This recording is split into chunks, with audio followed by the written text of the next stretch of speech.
Hello everyone, welcome to Saddle Up Shooting. I'm Dave Strohmeyer, your host. This is my first attempt at answering questions that I frequently get that I'm going to do in this short format. There's 10 questions. I'll try to go over them real quickly so that we can move right on along.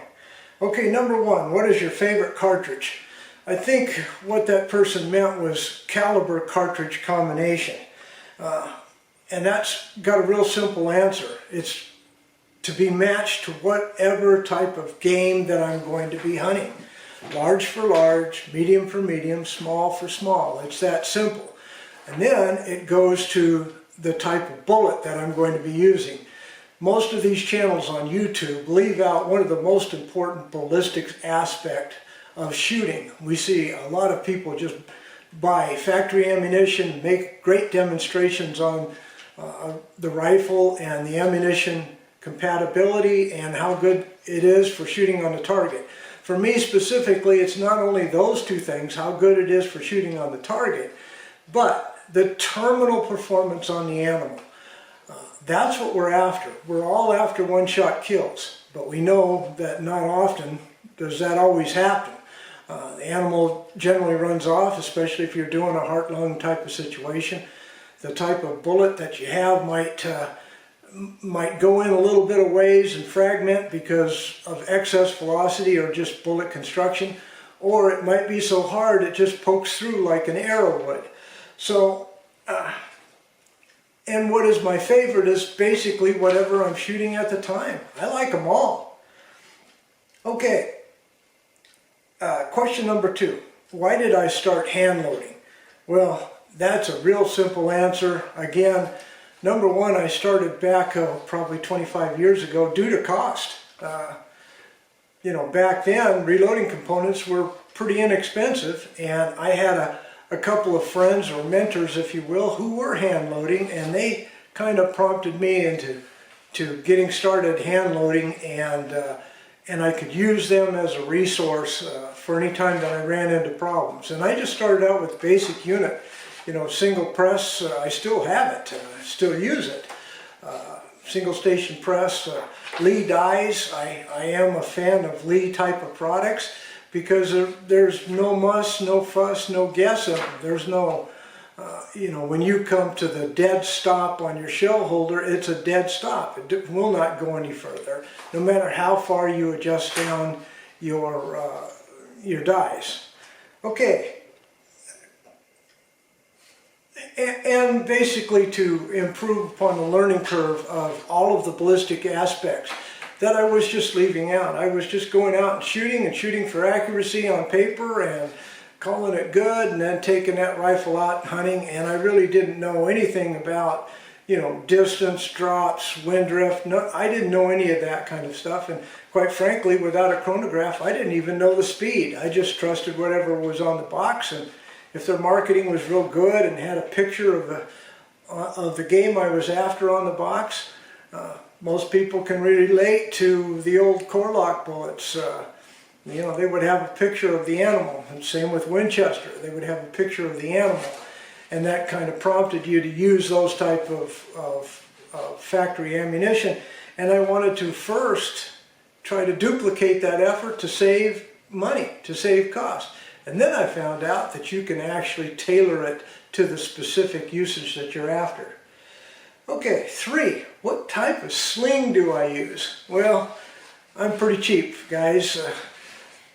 Over the years, I wear nothing but Western belts. My cowboy background has been a long-term relationship, and you wear out belts. And guess what? A good leather belt happens to become a real good sling when it's met its useful life. And you know, if you have the proper sling studs or the proper type of connection that you can make to your rifle, it's more important for me that that sling and sling stud and sling swivel or whatever type of attachment that you use doesn't come loose when you're out on the field. But you know, basically it's just something to be able to put on my shoulder to pack that weight a little bit better, because I might have other things that I have to carry, especially anybody that has downed an animal. Now you're dragging that animal out, and What do you do with the rifle if you don't have a sling? Okay, question number 4. What is your preferred elk cartridge? Well, that goes with the story. My first elk hunt in Idaho was with my old trusty 30-06 using a 165 grain core-lock bullet. I shot that elk at 120 yards 3 times and he did not move. He just absorbed that, and it scared the crap out of me. First I thought I missed, but then I knew that I didn't miss when he started to stagger off after about, a 10 to 15 second period after my 3rd shot.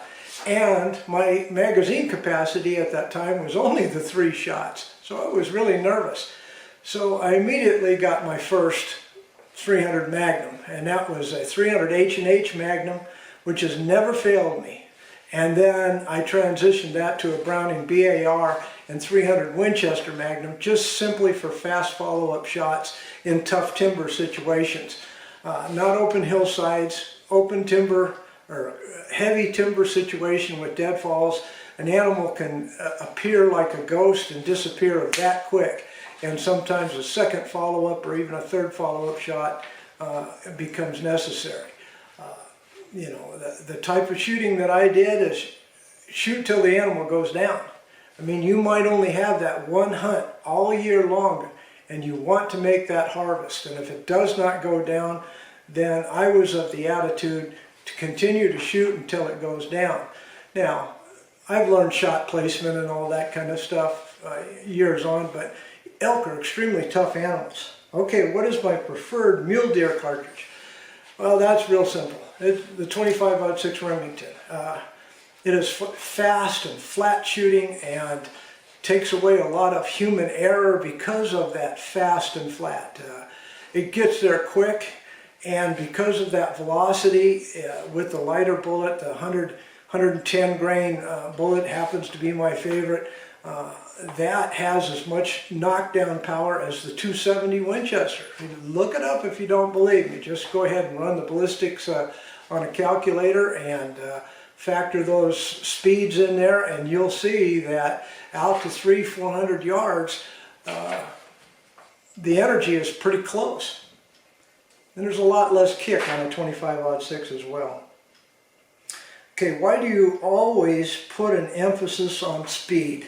Well, like I just said, I like fast and flat, and if you can extend your point of impact from 100 yards to 300 yards without having to guess holdovers or any of that kind of stuff, just pull the trigger and go, and that's what a hunter is after. Then between 300 and 400 yards is where you have to start doing your calculation, and the scope is more involved at that point. Whether or not your scope has any iterations on it that help you do, holdover, and you pretty much know by studying what your drop is because you did the hand loads and you know all of that previous ballistics numbers, how much a potential drop can be between 300 and 400 yards. I've only shot over 400 yards probably half a dozen times in my lifetime, and I'm going to tell you right now, they were all luck shots. The furthest I've ever shot an animal was an antelope at over 800 yards with the 300 Winchester Magnum. And quite frankly, I probably held about 3 feet over his back, and it just happened to be a luck shot because antelope are not that hard to kill if you hit them right. All right. What is your favorite type of rifle action? Well, I grew up with bolt actions like most of you. Bolt actions are generally fail-safe.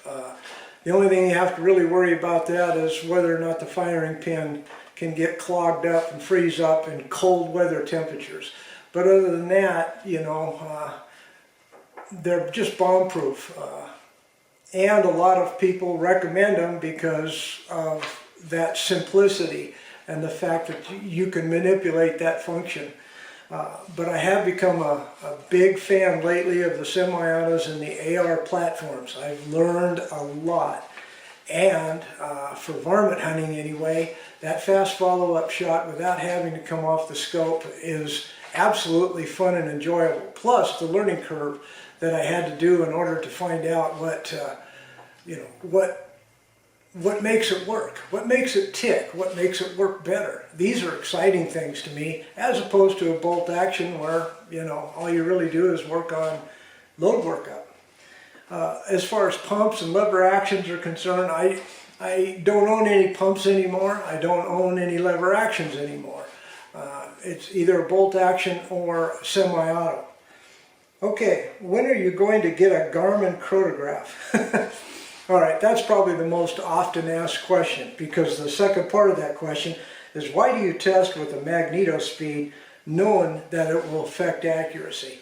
Well, as I have explained many times, and I'll do it one more time, it does not affect the numbers that I'm after. Precision is what I'm after when I'm working up loads. That's low standard deviation, low extreme spread, the consistent velocity marked to the book manufacturer and what it says it should be. From there, I then take the magneto speed off, and then I fine tune. Might be bullet seating, might be a dropping a tenth of a grain or 2/10 of a grain or whatever, and then adjusting my scope so that the point of aim and point of impact is the same. My experience with the magneto speed is simply this.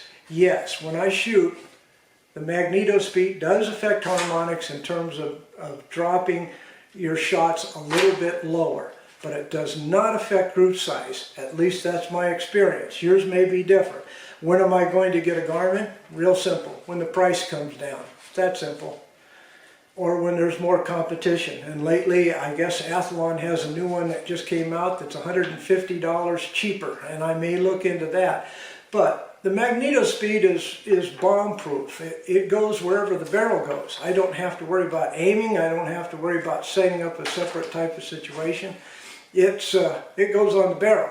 So if I'm standing up shooting or moving around shooting or whatever, or shooting off of a tripod or whatever, the magneto speed is attached to my barrel. I don't have to worry about setting up a second apparatus.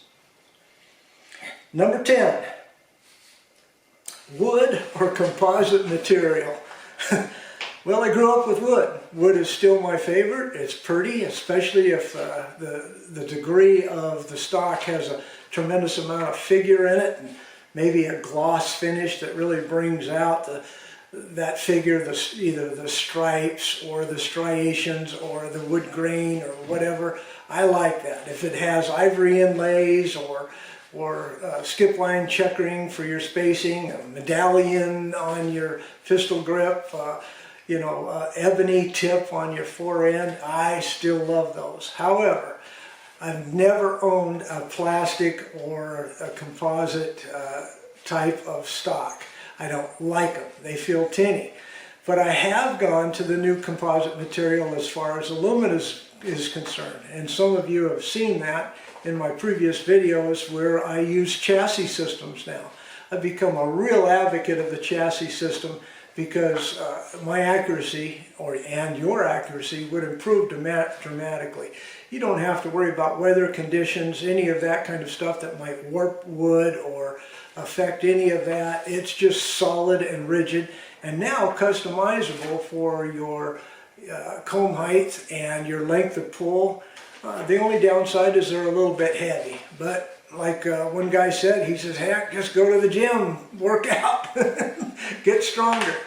Okay, well, that ends this session, folks. I hope you enjoyed it, and if you did, give me a thumbs up. If you want more of this type of interaction, put that in the comments, or if you disagree with any of my points, please feel free to put in your 2 cents worth, because I'm always learning. I don't know everything.